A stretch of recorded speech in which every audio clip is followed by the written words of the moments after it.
introducing the panelists. If the kids in the back don't mind, I know you're so excited, just keeping the volume down a little bit. Just so everyone knows, we are being mic'd by the cameras. We don't have a handheld mic, and that was the AV team asked us to do it that way. Or no, sorry, the sound team, so that they could kind of.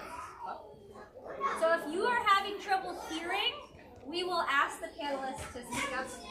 We could maybe move them up a little bit. No, we cannot move them up.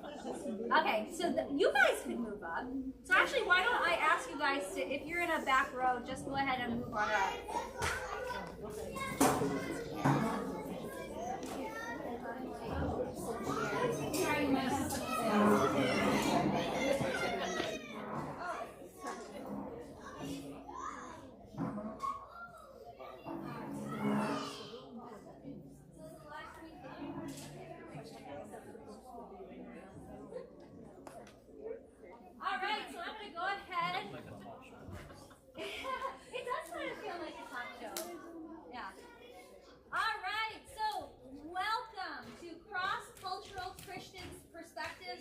Mental health.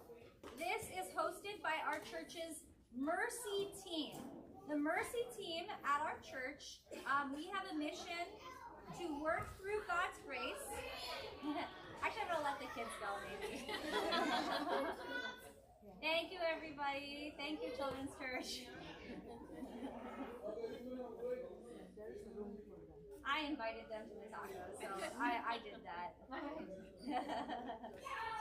Very great. Bye, Lauren. Bye, everybody. All right, goodbye, Children's Church. This is not going to be as fun as what you're doing. Yeah. All right. Okay, so the Mercy team works through God's grace to equip everyone in our church to engage in and receive acts of mercy and justice in our communities through our personal relationships, passions, and abilities. So one thing that we've been realizing is as people in our church are caring for one another, mental health has been a big topic that's come up and something that people are asking for support with, or are feeling frustrated about, or are dealing with themselves. And so we wanted to provide this seminar for everyone to just have that support as we're caring for one another. The Mercy team has a lot of resources that you can reach out and ask for. If you have someone that, like a family member or a friend or someone who's going through some kind of difficult mental health situation. And we also have resources, but this is going to be one resource that we can provide you with.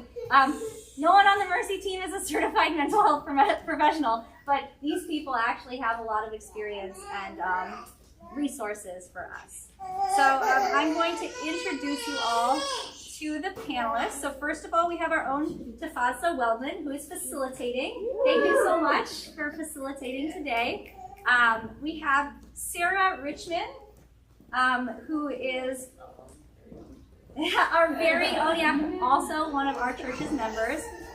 She is the Associate Director of Teen Programming at New City Kids. So she is interfacing with a lot of teens from a lot of different cultures, and I thought that she would just be a really good perspective on how teens are feeling right now in Jersey City. So we've got Josh Echeverria, who is also at New City Kids. He is the Family for Literacy Director, and he has a master's in, put it this way, mental health counseling, and he's a licensed professional counselor in New Jersey. So we're really happy to have him today. We also have Michelle Santiago. She is a job coach at New City Kids, so she works with a lot of people in the Jersey City community, and she has a certificate in child advocacy. And then finally, our key panelist is Laverne Williams.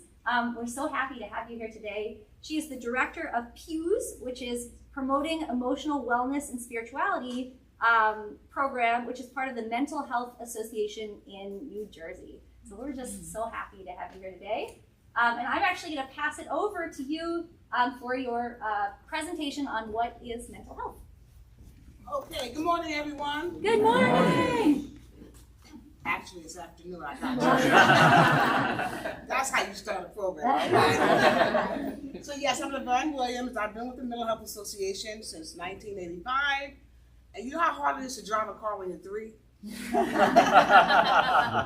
But anyway, I love what I do. I started out as a office manager. And then when I recognized that persons of color were not accessing mental health services, which are the Latino population, the Asian population, the African American, and the Muslims, I said, you know what? As a deacon, I know that oftentimes people will go to their clergy for health and healing, but because psychology is about this much of the seminary curriculum, I've sat in church listening to people get messed up from the pulpit. I keep it real, right? You hear it. Come fast and pray. Let me lay some hands on you. Read your word more. That's fine, but if you hear voices, I think you need the pill and the prayer. What you tell me? Just say. And so I wanted to make sure that people could be the best person that they could be. So I wanted to start something. Well, I started from what I knew, which is the African American community. But there was nothing that had a face that looked like mine. Wow, what do I do? So we went to the division, and I'm dating myself because then it was called the Division of Mental Health and Hospitals.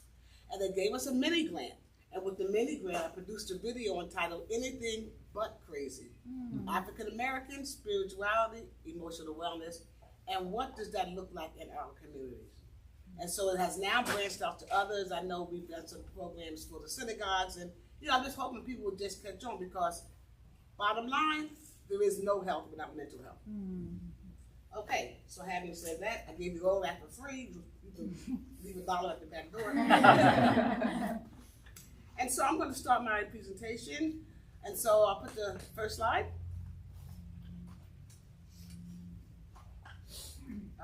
There was another slide before that, I think. There you go. And it's entitled A Checkup from the Neck Up. Right? Because we all do other things. We're running to the doctor with diabetes, heart disease, cancer, but what about here up? All right, so when we're talking about the integration, I hate saying next slide, so I'll just nod at you. So when we're talking about the integration of psychology, it began in the 1930s, so there's nothing new, by Norman Vincent Peale. He was a renowned minister, and Smiley Blanton, who was a psychiatrist, and they formed the American Foundation of Religion and Psychiatry. It's now called the Blanton Peale Institute. So this is nothing new. And so over the years, the role of pastoral counseling has evolved from religious or spiritual counseling to pastoral psychotherapy, which integrates theology and the behavioral sciences. So the Peale's program was developed to educate clergy, lay leaders, and mental health support providers so that they could more easily support congregants who have or may be at risk of having a mental illness. So watch this video. Our brains control how we act in the world. But did you know the world around us also affects our brains? Our genes, environment, and social interactions all work together to shape the way our brains develop. Sometimes these factors combine in ways that create unhealthy thoughts or feelings.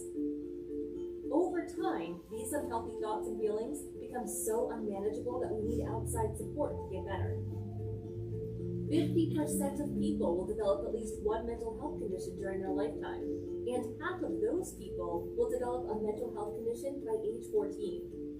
Unfortunately, it takes about 10 years for people to get the treatment they need. You don't wait to treat health problems like heart disease or cancer until stage 4. We shouldn't wait to take care of our mental health.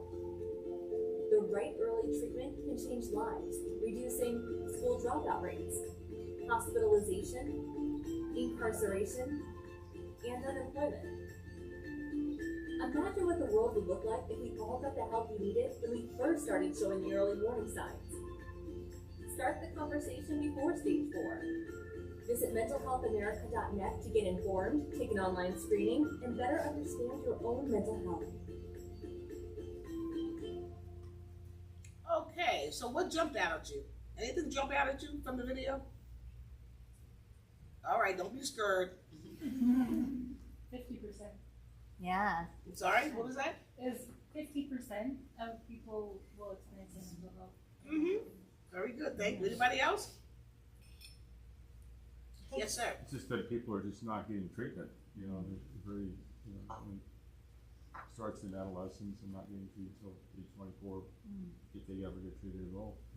Great, thank you, Karen. Yeah, those 10 years, like it might take 10 years for you to know what's going on. Absolutely. So just imagine, you wouldn't walk around with a broken leg for 10 years and say, you know what, this leg doesn't feel right, right? So why would we wait that long to get a checkup from the neck up?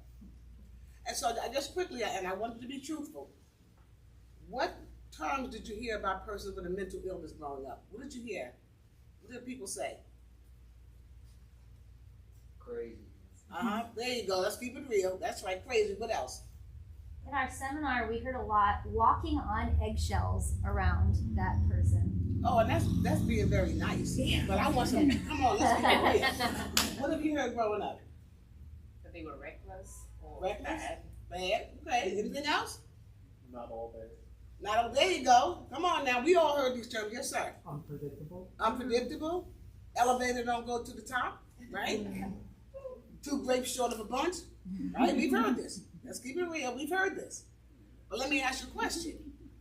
For someone who has cancer, what do you say about that person? Sorry to hear that. Sorry for you? What else?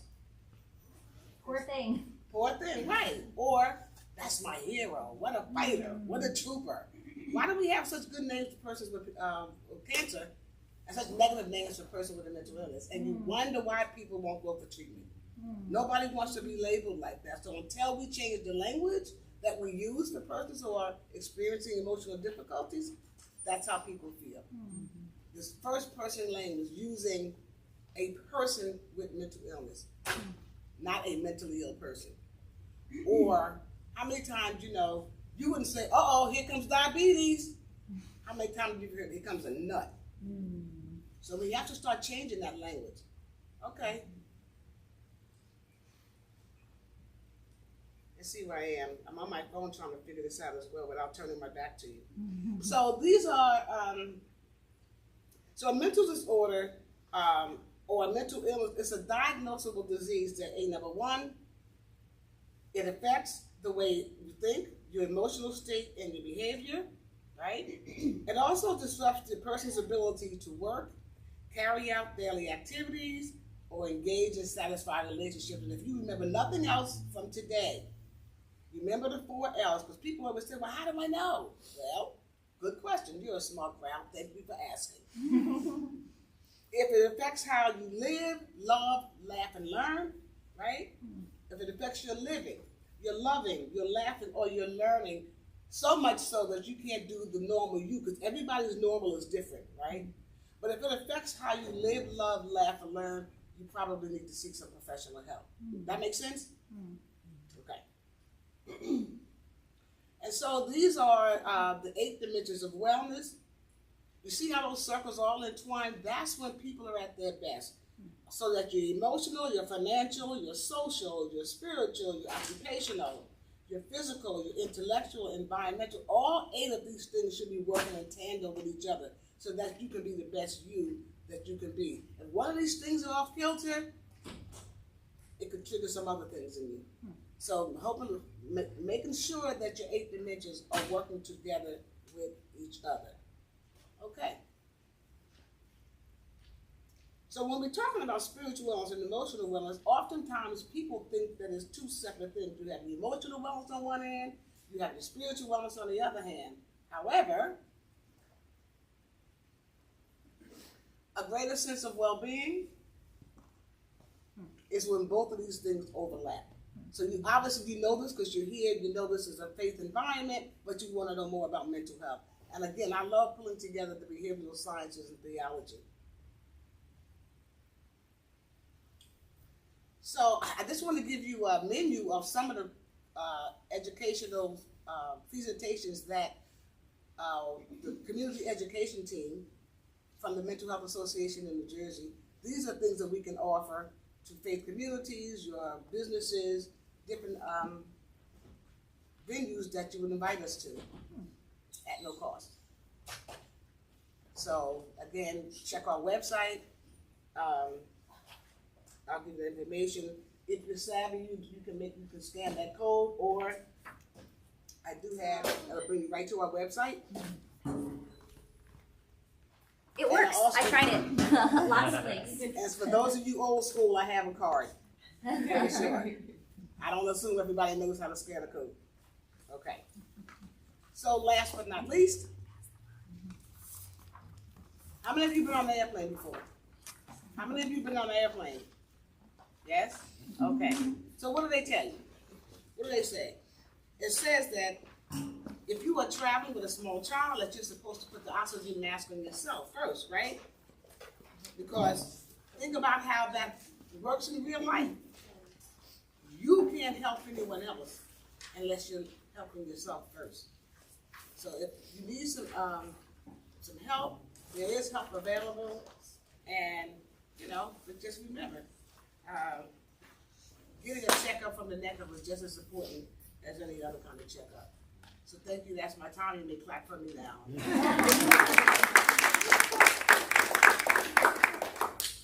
Thank you so much. You're welcome so much. Okay, so we have some questions that we have prepared for you to respond to.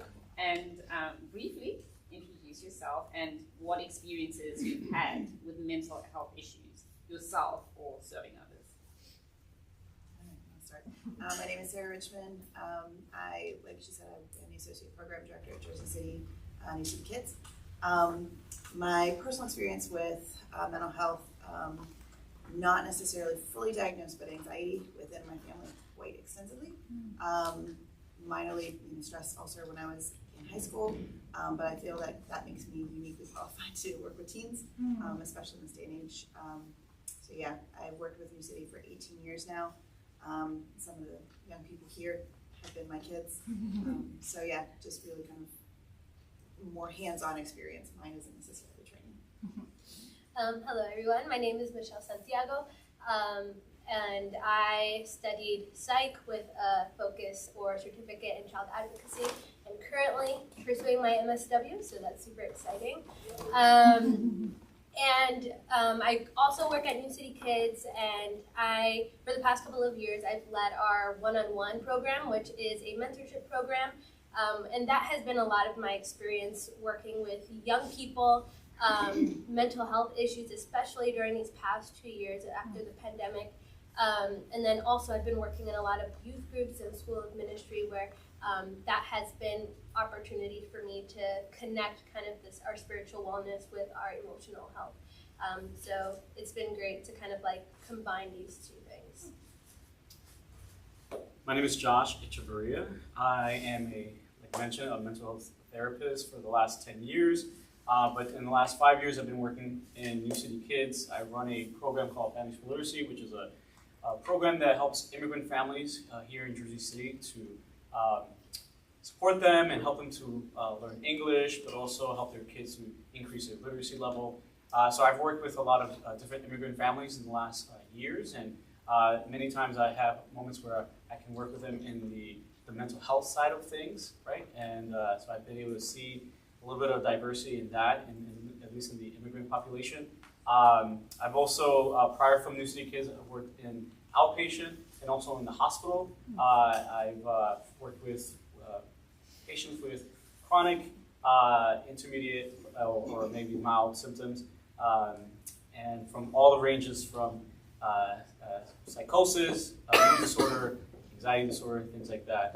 I've counseled people a little bit on the side for individual and a little bit of group, particularly in grief counseling I've done. And but then prior from that, I've worked with children, adults, elderly, teens, a little bit of everything. So I have a little bit of a diversity working with people with mental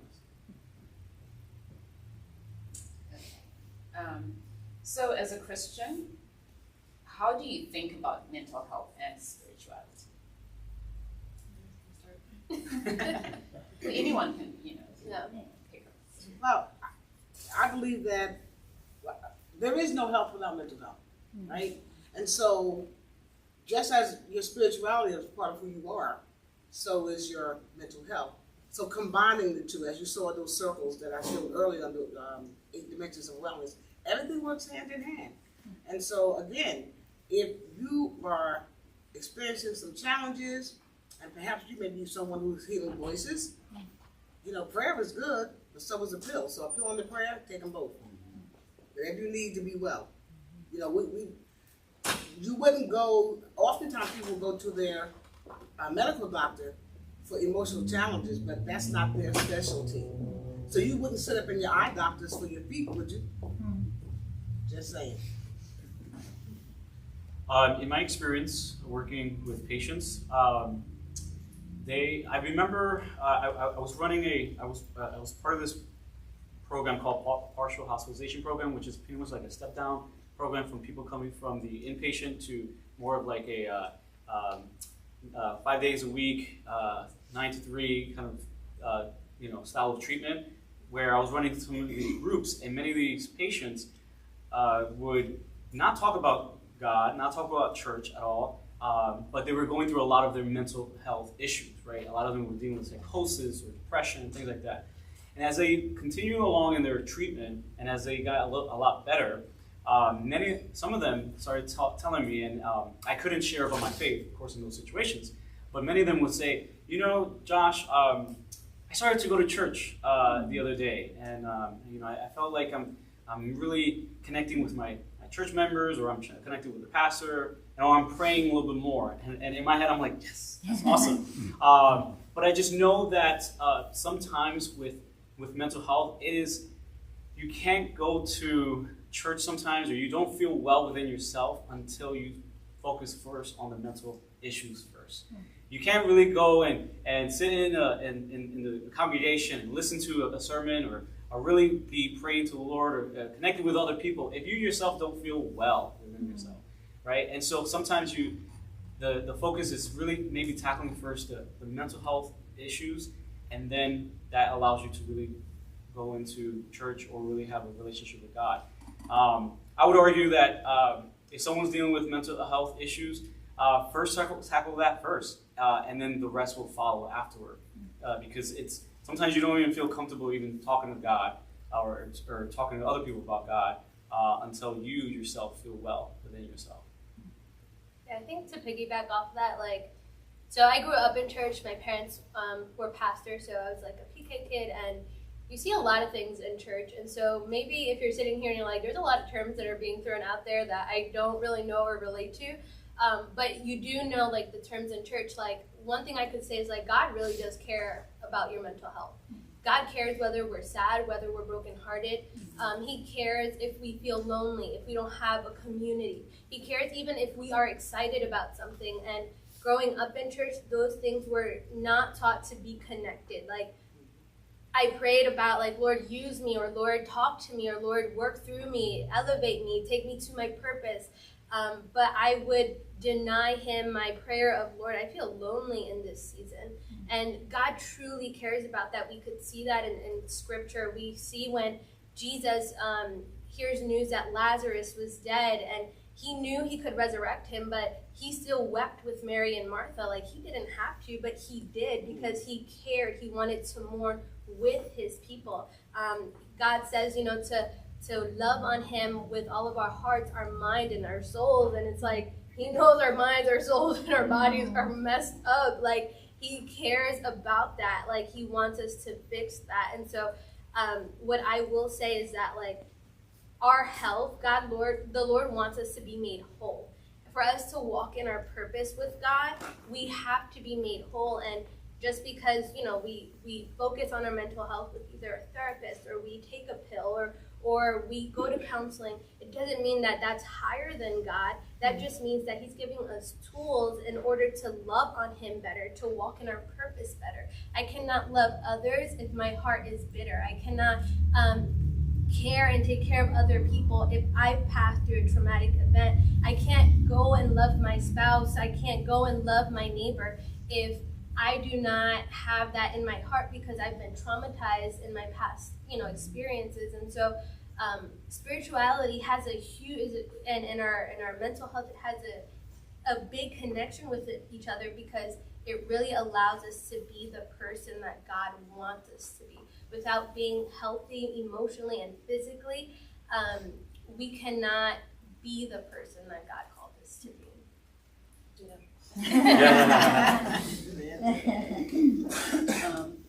So how have you seen mental health addressed across different cultural contexts in your life? That question kind of stuck out to me when I was reading the questions that Kara sent us, because I am a transplant. I'm originally from the Midwest, and so I will never fully understand culturally what happens here. I've been here over 20 years at this point, so kind of get the cityness of life, but there's a difference with how you're dealing with mental health issues, very much from a culture where mental health was referred to in derogatory terms, or just not addressed, just kind of like shoved under a rug and, you know, pull yourself up through your bootstraps and keep going. And so bringing that mindset in, and then being in this environment for so many years, and just kind of looking at how I've had to adapt my thinking, but also, again, the spirituality is combined, letting the Lord lead me, not trying to give up who I am, but also being able to speak to the young people that I work with from my context, understanding the cultural differences. We'll never understand what it's like to be a teenager in Jersey City right now. That's just not something we can fundamentally understand. So understanding both the difficulties that exist because of the cultural gap, but also allowing the Lord to be the one to fill in those gaps.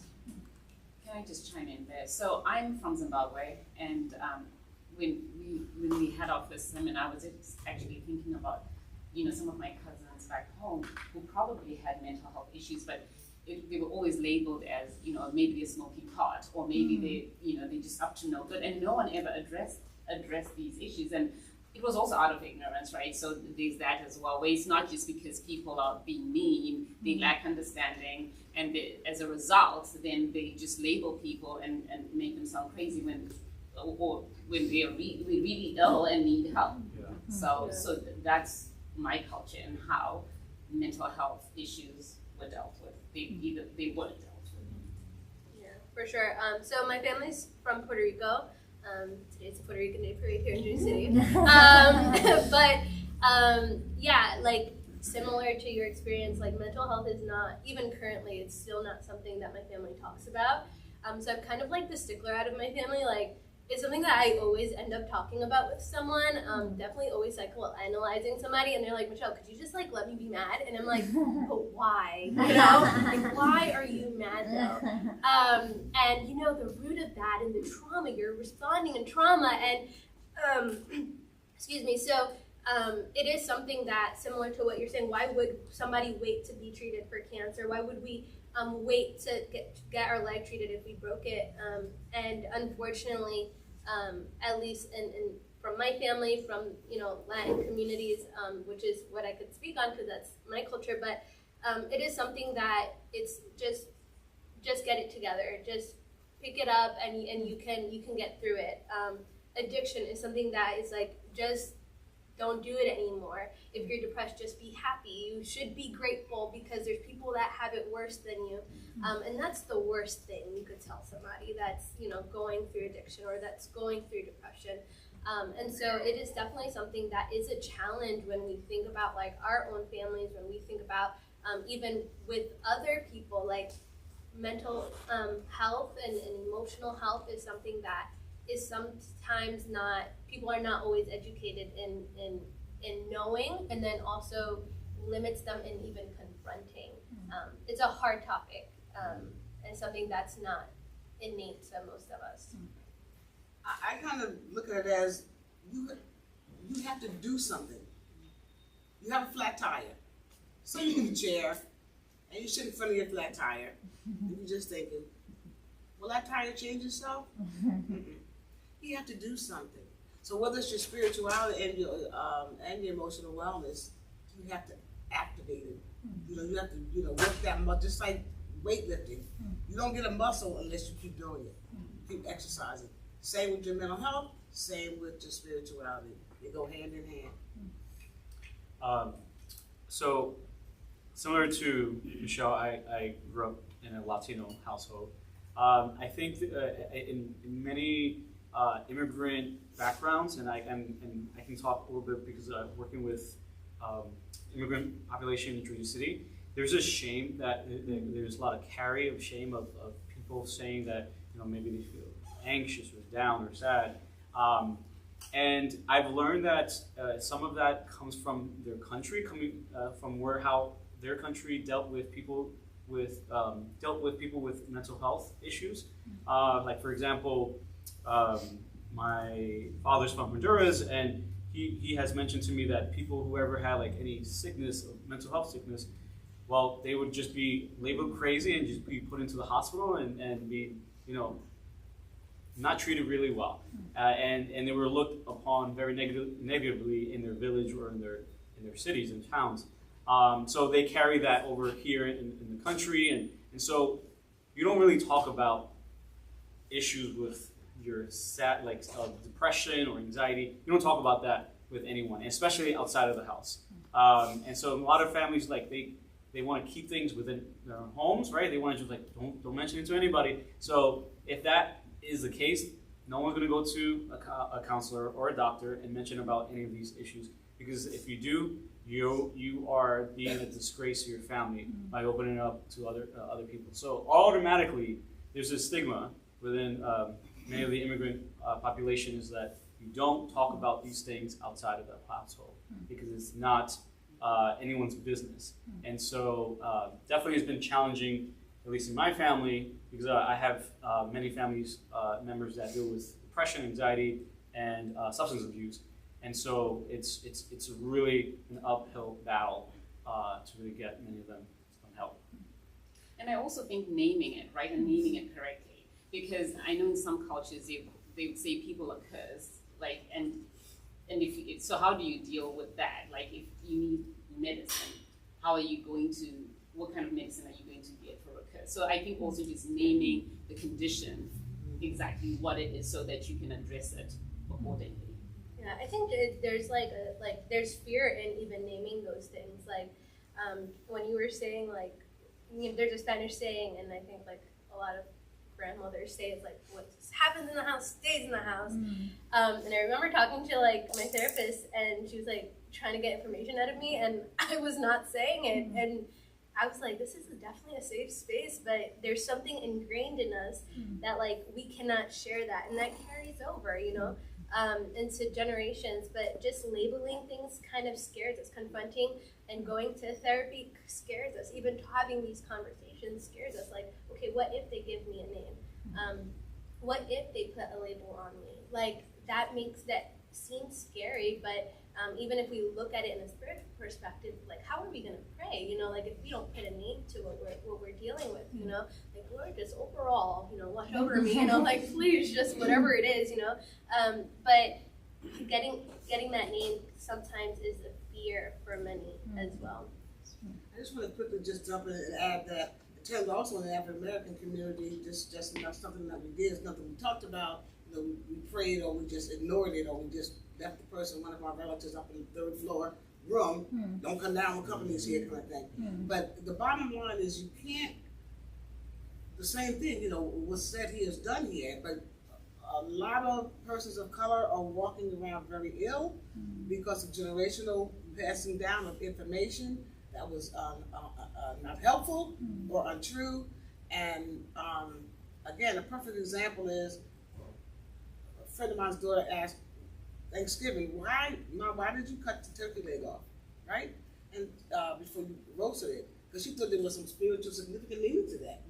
And so she said, you know what, my mother always did that. So she called your grandmother and asked her. She calls her grandmother, and she said, Grandma, how come you always cut the turkey leg off before you roasted it? You know, does it have a significant meaning? And the grandmother said, because I never had a pot big enough for the whole turkey. So we're walking around with foods that we're carrying, and we don't even know why, because it's been passed down. So to your point, absolutely. Okay, so how do you think about spiritual maturity with respect to mental health, both dealing with mental health issues and serving others with mental health issues? I've always been a fan of, so my background is in theater, and so like that understanding of you cannot necessarily go somewhere without a safety to come back. Like I don't want to get into a character looking at some of the actors that have tragically taken their own lives. They've gone to a dark place. They've gone somewhere that they haven't been able to come back from. And that's a lack of maturity, spiritual awareness, mental awareness of like, hey, I need to have somebody that can bring me back out of this place. Worked with some actors and stuff when I was teaching, just kind of like, you know, I was always the one that was like snapping them back out and saying like, hey, like come back to who you are, what you know to be true. And so easily the enemy can play on our thoughts and say like, oh, but this is, you know, it's the original lie. Did God really say? You know, and so we have this kind of thing playing in our mind, like, did God really say? Did God really say? And so if we don't have the spiritual maturity to know for sure what God is actually saying, we get stuck in that place. So I think it's critical for us to, what is it, the phrase, physician heal thyself, right? Like, you have to be okay yourself before you can take on somebody else's things. And that's always a difficult thing when we're working with young people is we're not always great on our own, but we've got these young people that we're pouring into and needing to be there for. So it's something that we've got to be checking. And I'm very thankful for the support network that we've got at New City, where we're constantly checking in on one another and where are you at in your walk? What are you doing? We've got people checking on us, because if you're not spiritually mature, you're not going to be able to help somebody else get to a place of mental health and fullness.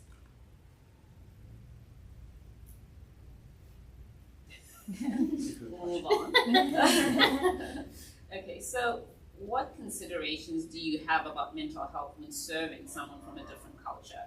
How do you discern the difference between someone's personality/culture and their mental health struggles? I'll start with that.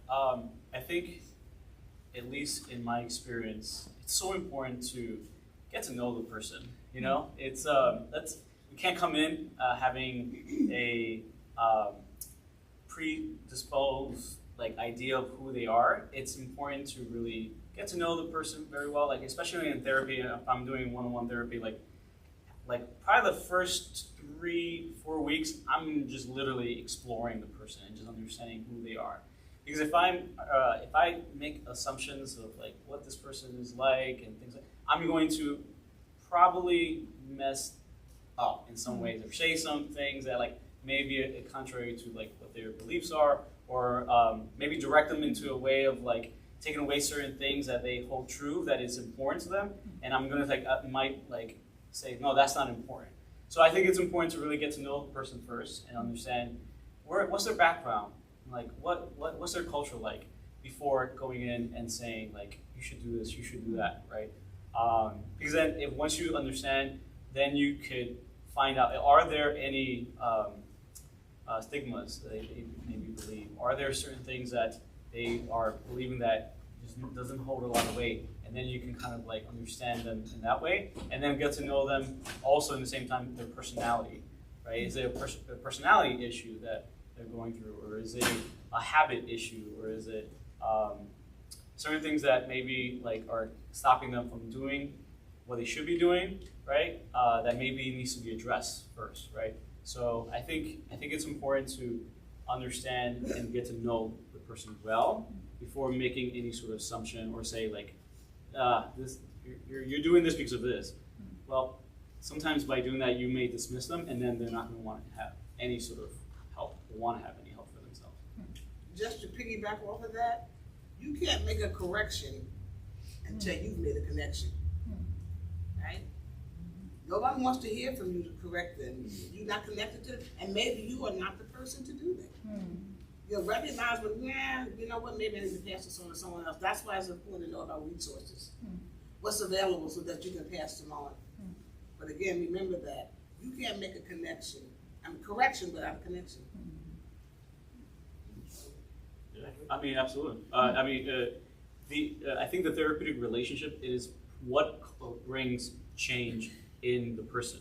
It is being able to, for those that have never done therapy before, it's really about you being able to trust this person who you're talking to, right? And it's really, it's so a lot of my time is just really like, again, building a relationship, understanding the person, because it's through that relationship healing takes place, right? And and if anyone is interested in like a Christian therapist, like that's even more powerful as well, because they can meet you where you are and understand you where you are, and they understand, you know, your the theology behind it, and so really God can continue to really do some amazing work in your life through that person. And so absolutely, relationship is important in those times of trust. Because if not, there's just really little to nothing that can really happen. But how about if you're like, you're not an expert, you're just a church and you want to help your fellow friend, you know, how do you go about doing that? Because we may not necessarily have the tools to be able to support that person, but we do want to. And how do you also not, because sometimes what I struggle is when are you enabling and when are you, how do you discern between like really helping and caring for somebody but not enabling them? Well, one thing is to education, like you're doing now. Education, the more you know, the more you can share. Because if you don't know it, and be honest, I don't know how I can help you, but I do know some resources, here's some information you might want to check out. That's the first thing you can do. Just put that out there. I always think people we always quoting, oh, well, let us not get weary in well-doing, right? But we do get weary sometimes. That's who we are. And so you may think to yourself, you know, I've talked to this person 999 times, and you know, they're not hearing me, so I don't know what else to do. But I still say don't get weary in well-doing, because you know what, maybe that 1000th time is when it hits their spirit. And I know God works in his own way, and you know, not when we say so. And so oftentimes we give up a little bit too soon. It might be that next time that we could have. So again, it's about education. All the kind of different forums that are out there, the Mental Health Association is here for you for education, for different. Give us a subject, we'll even do role plays for you, so that people can really understand it. We have a troupe, it's called the Mental Health Players, and we do depict skits based on what you like to see. And then it really comes to life. So again, I think the bottom line to your point is education. Yeah, I also think that like, especially like working with young people, like there's so many things that you want to like problem solve. Like you want to solve like the academic struggles. You want to solve their mental state, their spiritual life. You want to like their friendships. Like you want to do everything. And there's one thing to know is like we're not superheroes. We weren't meant for that. And so like as a church, we cannot be like, I'm not like, I can't do everything. And it's to refer like, okay, there's resources. And I think similar to a church, and because, you know, like I said, I grew up in church, and unfortunately there's times, because we're all human, there's hurt in church. Like sometimes it comes from the church. And to be honest, it's like, well, we're human, and these hurts and these pains is gonna happen.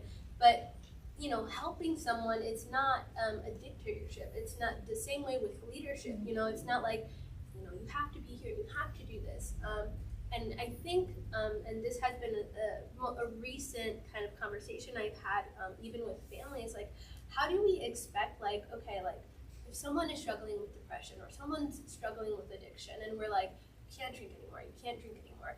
And if they're an addict, how are we gonna expect them to, like, listen, you know, they're dealing with an issue, you know, and for us to say, well, they're just not listening, that's us minimizing, like, the actual struggle that they're having of addiction. And so I agree with, like, just kind of, like, continuing that push, but also realizing, like, this is something that I personally can't, you know, handle. It's not something that I'm going to pretend that I have it under control, because when I pretend, then I could do something that I'm not supposed to do. I can say something that I'm not supposed to say. I can enable something, or I can tear down somebody. And if I'm not well equipped, that's okay. Like, if I'm not there yet, that's okay. If I do know what to do, then great. But we don't have to always feel like, as a church, we know everything. We don't.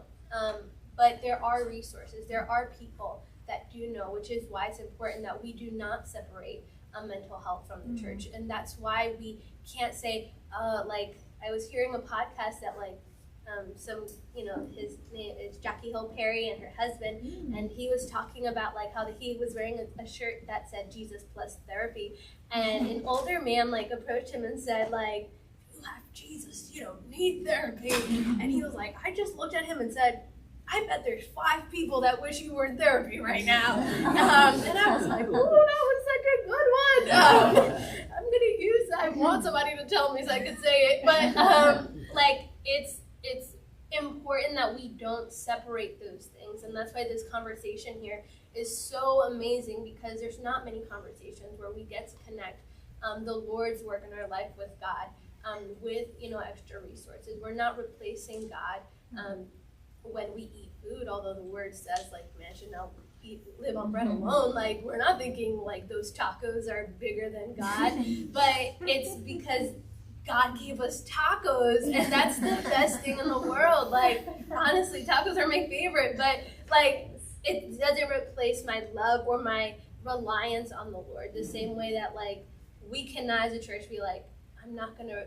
I have to handle this. Like no, like there's resources. Let's share that with the people that need it. All right. Well, I'm looking at the time, and I want to have some time for questions from the audience. This is a really good one. Quick, if someone can answer it quickly, even if it's the last. Oh, okay. All right. Last one. All right. Because I think this is going to be helpful. How do you discern the boundaries between? And I think you sort of answered it. But how do you discern the boundaries between caring for someone sacrificially and protecting yourself and your own mental health, especially with respect to cultural difference? Like, how do you protect yourself while caring for someone? Please. I mean, it's just, you're never beyond help yourself. So constantly having that relationship is huge. And so you need to be having people around you that are accountable, that you can be accountable to, and having those relationships that can, like, you need someone in your life saying, hey, you seem off, can I check in with you? Like, those sorts of things are really important. I put the oxygen mask on first.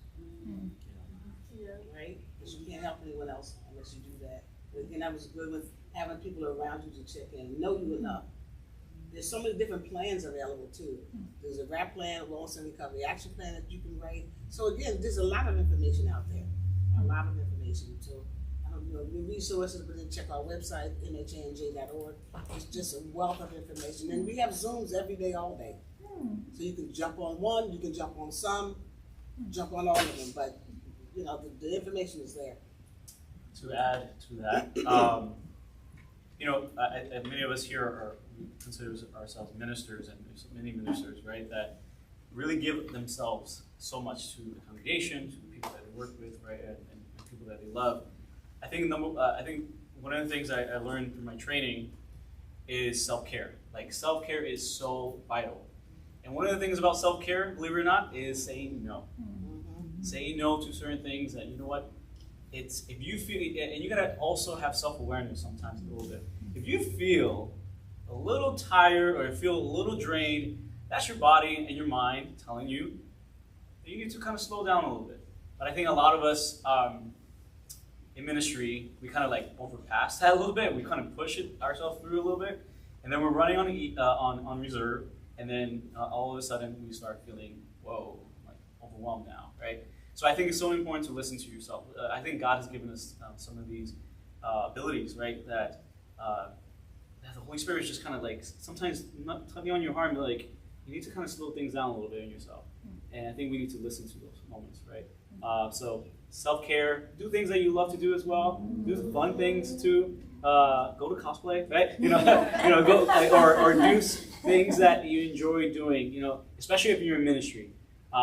It's so important to take care of yourself, have fun, and saying no. I can go on about self-care, but yeah, it's really important. Okay. I'm glad we waited for that one. That was really good. All right, so what we're going to do now is thank you to everyone online. I know that there are people listening in. This is going to be available on our website, on our YouTube page, so anyone can go and rewatch it or look at it. But now we're going to close that part down. So let's give a round of